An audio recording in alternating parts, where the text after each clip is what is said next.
वंदे मातरम साथियों। आज मैं पे मैनेजर से संबंधित एक महत्वपूर्ण जानकारी आपको बताने जा रहा हूँ। वो जानकारी ये है कि आप डीडीओ लेवल के अलावा यानी डीडीओ लॉगिन के अलावा आप पर्सनल लॉगिन करके पे मैनेजर पे आप कैसे पता कर सकते हैं कि जो भी माह का वेतन आपके जो बन रहा है 20 तारीख या 25 तारीख के बाद में जब बिल एलोकेट हो जाते हैं तब आपकी जो भी सैलरी बन रही है उसमें आपके जो भी कटौतियाँ हैं RGSS, RPMF या GIS, इनकम टैक्स, SI की, SI लोन की, LIC की या होम लोन वगैरह जो भी कटौती आप करवाना चाह रहे हैं वो कटौती आपके इच्छा अनुसार हो रही है नहीं हो रही है, या जो आपने लिख करके डीडीओ साहिबान को आपने दिया है उसी के अनुसार हो रही है नहीं हो रही है, तो आप कैसे चेक कर सकते हैं? क्योंकि हर कोई व्यक्ति डीडीओ लॉगिन पे जा करके चेक नहीं कर सकता। तो मैं आपको ये तरीका बता देता हूँ कि किस तरीके से आप चेक करेंगे। जैसे कि आप जानते हैं कि जो पे मैनेजर पे है डीडीओ लॉगिन पे, तो जब बिल एलोकेट हो जाएंगे तो बिल सैलरी प्रोसेसिंग में जा करके बिल कंफर्मेशन में जाएंगे तो वहाँ से रिपोर्ट डाउनलोड करके भी चेक कर सकते हैं। इसके अलावा बिल एलोकेट होने के बाद में रिपोर्ट्स में जाने के बाद में सैलरी रिपोर्ट्स है उसमें से भी आप डाउनलोड कर सकते हैं।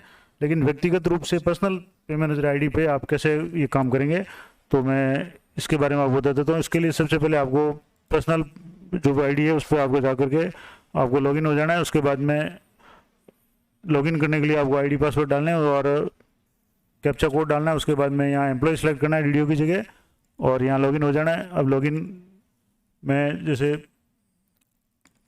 कुछ प्रॉब्लम है तो मैं एक बार आपको लॉगिन करके बता देता हूँ, उसके बाद आगे का जो प्रोसेस है वो देखेंगे कैसे होता है। तो सबसे पहले आपको आईडी और पासवर्ड यानी जो भी आपकी आईडी है पे मैनेजर की वो डालनी है। उसके बाद में कैप्चा कोड इसका आपके पासवर्ड डालना है, कैप्चा कोड डालना है। उसके बाद में आपको लॉगिन हो जाना है। और जैसे ये लॉगिन नहीं हो रहा तो मैं इसको थोड़ा सा एक बार पॉज करके आपको बता देता हूँ। लॉगिन करके फिर आपको मैं आगे का प्रोसेस रहा था। अब जब आप यहाँ लॉगिन करेंगे तो आपके सेंड OTP का मैसेज आएगा, आपके मोबाइल पे OTP सेंड होगा और जब आपके मोबाइल में OTP आ जाए तो यहाँ OTP आपको मोबाइल से OTP लेकर के यहाँ आपको सबमिट करना है। जब ये OTP आ गया तो मैं इस OTP को यहाँ सबमिट कर रहा हूँ और OTP सबमिट करने के बाद में यहाँ सबमिट करेंगे OTP। उसके बाद में आपका जो पर्सनल लॉगिन है वो खुल जाएगा। अब आपको यहाँ किस मॉड्यूल में जाना है या क्या करना है तो मैं आपको बता देता हूँ कि आपको बिल्कुल लेफ्ट साइड में एम्प्लॉय कॉर्नर में जाना है। इसमें 3-4 ऑप्शन दिए हुए हैं। एम्प्लॉय डिटेल है, टी बिल है और टी बिल में आपके जो भी आपने मेडिकल टी बिल वगैरह किया है वो है। इसके अलावा बिल वाइज स्टेटस ये भी है कि इसमें आप बिल चेक कर सकते हैं कि जैसे आपके अभी इस माह के बिल की क्या कंडीशन है। तो इसमें आप जैसे यहाँ सेलेक्ट करेंगे तो यहाँ से सैलरी में मंथ टाइप किया, उसके बाद सैलरी बिल आपका है तो सैलरी बिल इसमें बता रहा है कि सैलरी बिल प्रोसेस हो गया, डीडीओ फॉरवर्ड हो गया, ट्रेजरी फॉरवर्ड हो गया और बैंक स्टेटस भी होके आ रहा है। टीवी नंबर जारी नहीं हुए यानी कि ये बिल ECS हो चुका है। इसके अलावा अगर आप इसी महीने का अप्रैल माह का और कोई बिल जैसे DA का मैं बिल चेक करना चाहूँ तो मैं DA का बिल है, यहाँ जो 3 बिल है ये जैसे ट्रेजरी फॉरवर्ड भी हो गए हैं और टीवी नंबर भी जारी हो गए हैं यानी ये बिल ECS हो गया है। अब यहाँ बैंक पे XX आ रहा है, इसका मतलब ये हुआ है कि ये पैसा बैंक में जमा नहीं हुआ है।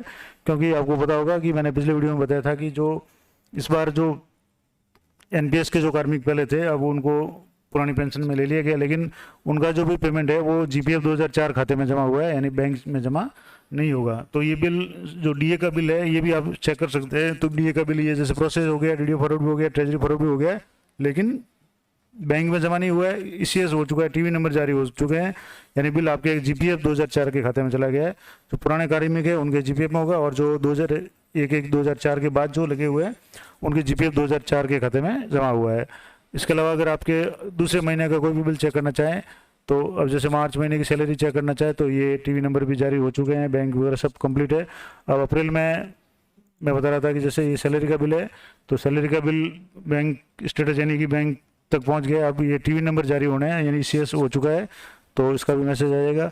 अब मैं महत्वपूर्ण बात कर रहा था कि एक तो इस स्टेट पे आप चेक कर सकते हैं कि आपके बिल की क्या कंडीशन है, बिल एलोकेट हुआ है नहीं हुआ ये भी चेक कर सकते हैं। दूसरा सबसे महत्वपूर्ण जो बात मैं बता रहा था कि यहाँ आपको नीचे आना है एम्प्लॉय रिपोर्ट्स में। एम्प्लॉय रिपोर्ट्स में आपको पर्सनल डिटेल, उसके बाद में लास्ट पे सर्टिफिकेट LPC है, उसके बाद में पे स्लिप मंथ वाइज इस पर आपको क्लिक करना है और यहाँ आप मंथ सेलेक्ट करें। जैसे अभी अप्रैल माह की बात है तो आप जैसे 30 तारीख को मैं ये वीडियो बना रहा हूँ तो थोड़ा लेट हो गया, लेकिन आपको मैं बता दूँ कि अगले महीने से आप ध्यान रखें कि आप 20 तारीख के बाद में या 25 तारीख तक जब भी बिल एलोकेट हो जाएंगे तो आप इसमें चेक करते रहें। अब जैसे यहाँ सेलेक्ट ईयर 2022 है, यहाँ सबमिट करेंगे तो आपके यहाँ पे स्लिप है वो डाउनलोड हो जाएगी। और पे स्लिप डाउनलोड होती है आपको यहाँ क्या करना है, पे स्लिप में आपके एसआई नाम वगैरह वो सारे ऊपर के जो है वो मैंने ऐड कर लिए, वो चेक करने हैं। इसके अलावा आपको यहाँ सबसे महत्वपूर्ण बात है कि आपको डिडक्शन चेक करने हैं। बेसिक भी आप चेक कर सकते हैं, बेसिक में कोई ज़्यादा जुलाई के अलावा कोई परिवर्तन होता नहीं है। डी है वो समय समय पर अपडेट होता रहता है, जब भी आदेश आते हैं तो एक तो वो चेक करना है। सबसे महत्वपूर्ण बात कि आपने जैसे GIS है, समूह दुर्घटना, ये आपको चेक करनी है। उसके अलावा इनकम टैक्स इस महीने में आपने कितना कटौने के लिए कहा हुआ है, तो वो नियम या आपने जो भी कहा उसके हिसाब से कटौती हो रही है नहीं हो रही है। LIC की कटौती चेक कर लें, RGSS की चेक कर लें, ऐसे ही प्रीमियम की आपकी जो कटौती है। इसके अलावा आपने और कोई कटौती करवाई है तो वो आपके DDO द्वारा कटौती हुई या नहीं हुई है, उसको आप चेक कर सकते हैं। तो ये तो जानकारी होगी आपके उस डिटेल के बारे में कि आपके बिल को एक तो आप चेक कर सकते हैं किस कंडीशन में बिल है, DDO फॉरवर्ड हुआ है या ट्रेजरी हुआ है या ECS हुआ है, क्या हुआ है। इसके अलावा कौन सी कटौती आपके हो चुकी है या कौन सी कटौती नहीं हुई है। अगर आपको लगता है कि आपने सूचना DDO साहब को दे दी थी लेकिन कटौती नहीं हुई है, तो आप तुरंत, जब भी आपको तुरंत पता चले, आप अपने DDO को संपर्क करें और उनसे कहें कि मेरी ये कटौती नहीं हुई जबकि मैंने ये लिखित में दिया हुआ है। तो आप कि जो भी DDO है वो बिल को बिल प्रोसेसिंग में जाकर के वहाँ से बिल को रिजेक्ट करेंगे और उसके बाद में उस डिडक्शन को सही करने के बाद में आपकी जब दोबारा जब भी शेड्यूल चलेगा बिल एलोकेट हो जाएगा। और उसके बाद में आप वापस जब बिल एलोकेट हो जाए आप चेक करते रहें सही कटौती हुई या नहीं हुई। तो इस तरह से आप अपने मोबाइल से भी ये सारी जानकारी ले सकते हैं। पर्सनल जो लॉगिन है ये मोबाइल पे आराम से काम करता है। आपको जो बिल की स्टेटस है वो, और आपको लास्ट जो मतलब ये पे स्लिप है आप मंथ वाइज निकाल सकते हैं और आप पता कर सकते हैं कि आपके बिल की जो भी कटौती हुई है वो सही है या नहीं है। और ये जो पे स्लिप है वो बिल एलोकेट होते ही आपके जनरेट हो जाती है। तो आप कम से कम 3-4 दिन पहले आपको पता चल जाएगा कि ये आपकी जो भी कटौती नियमानुसार हुई है नहीं हुई है। और तुरंत आप अगर पता चलता है कि कुछ कमी है तो आप अपने DDO से आपको जो भी आपके जो ड्राइंग ऑफिसर है या आपके जो भी बिल बनाने वाले हैं पे मैनेजर को, उनको सूचित करें ताकि समय रहते बिल को वो रिजेक्ट करके उस कटौती को अपडेट करें और नया बिल ऑटो जनरेट हो जाएगा। क्योंकि आजकल सारे जो भी पे मैनेजर के सैलरी के जो बिल है वो ऑटो जनरेट होते हैं, ऑटो DDO फॉरवर्ड होते हैं।